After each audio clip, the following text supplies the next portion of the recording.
Hello everyone. इस video में आज मैं आप लोगों को बताने वाला हूँ कि कैसे हम लोग गूगल क्लासरूम के अंदर जो ग्रेड्स होते हैं उसको एक्सेल शीट में एक्सपोर्ट कर सकते हैं। गाइस, एक्सेल में एक्सपोर्ट करने से पहले आप लोगों को ये ग्रेड्स जो है इसको समझ लेना पड़ेगा। हम लोग जो भी क्लास वर्क स्टूडेंट को असाइन करते हैं, अब यहाँ पर इस क्लासरूम में आप लोग देख सकते हो कि क्लास वर्क को मैंने अलग अलग टॉपिक्स के अंदर यहाँ पर असाइन किया था। जैसे इसमें कुछ असाइनमेंट्स है, कुछ टेस्ट है, कुछ रिटर्न नोट्स है, अटेंडेंस है। तो ये सभी चीजों को यहाँ पर मैंने इन टॉपिक के अंदर यहाँ पर आप लोग देख सकते हो। असाइनमेंट्स के अंदर इतने असाइनमेंट्स मैंने यहाँ पर स्टूडेंट्स को असाइन किए थे, टेस्ट इतने लिए हैं और रिटर्न नोट्स कुछ स्टूडेंट्स को अपलोड करने के लिए कहा था, और ये उनकी अटेंडेंस है। तो गूगल क्लासरूम के अंदर जब हम लोग ग्रेड्स के अंदर जाते हैं तो ये जैसे ही आप जो भी असाइनमेंट या क्लास वर्क स्टूडेंट को असाइन करोगे तो डेट वाइज इस ग्रिड फॉर्म में या फिर टेबुलर फॉर्म में आपको दिखेगा। हम्म, तो यहाँ पर आप लोगों को दिख रहा होगा कि जैसे ये फरवरी 18 ये एक अटेंडेंस है जिसको मैंने अभी तक रिटर्न नहीं किया है, और यहाँ पर ये पर्टिकुलर अटेंडेंस को मैंने 5 मार्क यहाँ पर रिजर्व किए हैं। तो ये 5 आउट ऑफ आपको कितने मार्क्स स्टूडेंट को देने हैं आप लोग यहाँ से फिल कर सकते हैं। उसी तरीके से यहाँ पर आप लोगों को ये दिखेगा कि यहाँ पर एवरेज कैलकुलेट हो चुका है, मतलब ये वो अटेंडेंस या वो असाइनमेंट है जिनको मैंने ऑलरेडी रिटर्न किया है। मैंने मार्क्स एंटर किए हैं और डेटा जो है स्टूडेंट्स को रिटर्न किया है। जैसे ही आप रिटर्न कर दोगे तो आपको कुछ इस फॉर्म में इस ग्रिड के अंदर यहाँ पर दिखेगा। ओके, तो जैसे अभी मैं एग्जांपल के तौर पे आप लोगों को ये वाला बता देता हूँ कि इसके जो मार्क्स है आप लोग कैसे एंटर करोगे। तो सबसे पहले यहाँ पर आप लोगों ने क्वेश्चन के ऊपर क्लिक करना है। जैसे ही आप लोग क्वेश्चन के ऊपर क्लिक करोगे ये उस पर्टिकुलर क्वेश्चन को आपको इस फॉर्म में ओपन करके देगा। आप लोगों ने टर्न इन पर क्लिक करना है।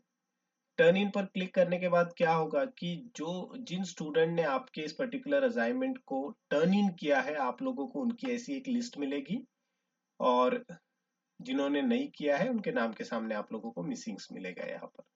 अब आप लोगों को इनको जो भी मार्क्स देने, जैसे मैं अटेंडेंस है तो अटेंडेंस को स्टूडेंट्स ने टर्न इन किया था इसीलिए मैं सभी स्टूडेंट्स को यहाँ पर 5-5 मार्क्स जो है, जितने भी स्टूडेंट्स ने टर्न इन किया था उनको 5-5 मार्क्स यहाँ पर मैं असाइन कर देता हूँ। ओके, तो यहाँ पर आप लोग देख सकते हो कुछ स्टूडेंट्स के आगे डन लेट भी आ रहा है। सो depend on your criteria you can decide कितने मार्क्स देने। मैं इसको यहाँ पर 2 मार्क्स दे देता हूँ। 3 marks I have deducted for late marks. Okay, तो ये डन लेट आपको कब दिखाएगा? अगर आपने असाइनमेंट पोस्ट करते समय कोई अगर उसका ड्यू डेट टाइम वहां पर अगर सेट किया है और उस ड्यू डेट टाइम के बाद अगर स्टूडेंट उस पर्टिकुलर असाइनमेंट को टर्न इन कर रहा है तो वहां पर वो दिखाएगा कि ये लेट टर्न इन हुआ है, मतलब इस पर्टिकुलर स्टूडेंट ने उसको लेट सबमिट किया है। ओके, तो यहाँ पर अभी मैं आपको लाइव बता रहा हूँ कि किस तरीके से आप लोगों ने ये करना है। अब जैसे ही मैंने यहाँ पर सभी स्टूडेंट के 5 आउट ऑफ 5 मार्क्स यहाँ पर फिल कर दिए हैं, तो ये आप लोगों को यहाँ पर बताएगा टोटल टर्न इन 32 थे और 21 अजाइन है जिन्होंने कुछ रिस्पॉन्स नहीं दिया इसलिए उनका मिसिंग आ गया है यहाँ पर। अब जैसे ही मैं रिटर्न पर क्लिक करता हूँ तो ये विंडो सामने आ जाती है, और यहाँ से जैसे ही हम लोग इसको रिटर्न करेंगे तो ये सभी के सभी अटेंडेंस स्टूडेंट्स को रिटर्न हो जाते हैं। मतलब स्टूडेंट भी अपने खुद के ग्रेड्स वहां पर वो देख सकते हैं कि टीचर ने उनको क्या ग्रेड्स दिए। ओके, तो अब आप लोगों को क्या करना है फाइनली, जो एवरेज ग्रेड कैलकुलेशन होता है, जैसे मान लो कि थ्रू आउट द सेमिस्टर आपने 40 लेक्चर लिए, 50 लेक्चर लिया, इसका कंसोलिडेटेड रिपोर्ट आपको एक्सेल फॉर्मेट में चाहिए। तो यहाँ पर अगर आप देखोगे, अगर आप लोग दोबारा से क्लासरूम में और ग्रेड्स में जाओगे तो यहाँ पर आपको कहीं पर भी एक्सपोर्ट टू एक्सेल का ऑप्शन नहीं मिलेगा। अगर मैंने यहाँ पर भी क्लिक किया तो मुझे यहाँ पर भी कोई ऑप्शन नहीं मिलेगा इस सेटिंग के अंदर। ओके, और ये जो हमको दिख रहा है ये एक टेबुलर फॉर्मेट है। कई बार हम क्या करते हैं कि इसी टेबल को कंट्रोल लेकर के कॉपी करके एक्सेल में हम लोग पेस्ट कर देते हैं।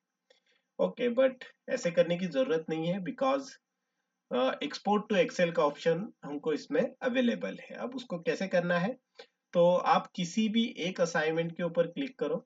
यहाँ पर जैसे ही ये विंडो सामने आती है तो यहाँ पर आप लोगों को एक सेटिंग का टैब मिलेगा। इस सेटिंग के टैब पर क्लिक करो और यहाँ पर आपको ऑप्शन मिलेगा download all grades as CSV, copy all grades to Google sheet. अगर गूगल शीट में कॉपी करना है, ऑल ग्रेड्स को CSV में डाउनलोड करना है। CSV is a kind of Excel. और सिर्फ इस पर्टिकुलर जिस असाइनमेंट के ऊपर आपने क्लिक किया है इसको आपको CSV में डाउनलोड करना है, तो ये लास्ट वाला ऑप्शन। तो मुझे सभी ग्रेड्स को CSV में डाउनलोड करना है। So what I will do, I will click this, so it will download the CSV file and that you will get here, downloaded CSV file। तो इस तरीके से हम लोगों को यहाँ पर जो ओवरऑल ग्रेड है हमारे क्लासरूम के अंदर का, वो एक्सेल शीट के अंदर यहाँ पर मिल सकता है। यहाँ पर आप लोग देख सकते हो कि ये डाउनलोड हो चुका है। अब मैं इसको ओपन करके आप लोगों को दिखाता हूँ। You have to just right click और इसको आप करो ओपन विथ एक्सेल। तो बिल्कुल एक्सेल शीट में विथ स्टूडेंट नेम, जो भी डिटेल्स आपके क्लासरूम के अंदर उस स्टूडेंट के हैं उस डिटेल्स के साथ आप लोगों को अटेंडेंस विथ डेट, यहाँ पर आप लोग देख सकते हो डेट भी आ चुके हैं, कौन से डेट के ये असाइनमेंट्स है और उनके जितने टर्न इन किए हुए हैं उनके सामने उनके मार्क्स दिखेंगे और जिनके टर्न इन नहीं है वो सेल आप लोगों को एम्प्टी दिखेंगे। तो यहाँ पर थोड़ा बहुत आप एक्सेल का फॉर्मेटिंग करके आप एग्रीगेट परसेंटेज ये कैलकुलेट कर सकते हो। It will be easy. ऐसा कोई सेपरेट कैलकुलेशन या फिर एग्रीगेशन गूगल क्लासरूम के अंदर हमको नहीं मिलता है कि ये अपने आप अटेंडेंस का कैलकुलेशन करके दे या फिर असाइनमेंट का कैलकुलेशन करके दे। जितने भी असाइनमेंट या क्लास वर्क में आप पोस्ट करोगे, जितने भी एक्टिविटीज, वो सारे के सारे ग्रेड्स के अंदर आपको यहाँ पर मिलेंगे और हर एक इंडिपेंडेंटली वहां पर एवरेज कैलकुलेट होगा। बट आपको अगर समरी निकालनी है कंप्लीट असाइनमेंट्स की, कंप्लीट अटेंडेंस की, तो आप उसको डाउनलोड कर सकते हो CSV में और उसको एक्सेल में ओपन करके फिर आप एक्सेल में उसको फॉर्मेटिंग करके जो चाहे वो समरी आसानी से निकाल सकते हो। तो गाइज इस वीडियो में इतना ही। अगर वीडियो पसंद आया होगा तो वीडियो को लाइक करना ना भूले। अभी तक आपने मेरे चैनल को सब्सक्राइब नहीं किया होगा, subscribe the channel, press the bell icon, ताकि इन फ्यूचर में कोई भी वीडियो अपलोड करूं तो उसका नोटिफिकेशन आपको सबसे पहले मिलेगा। Thanks for watching this video.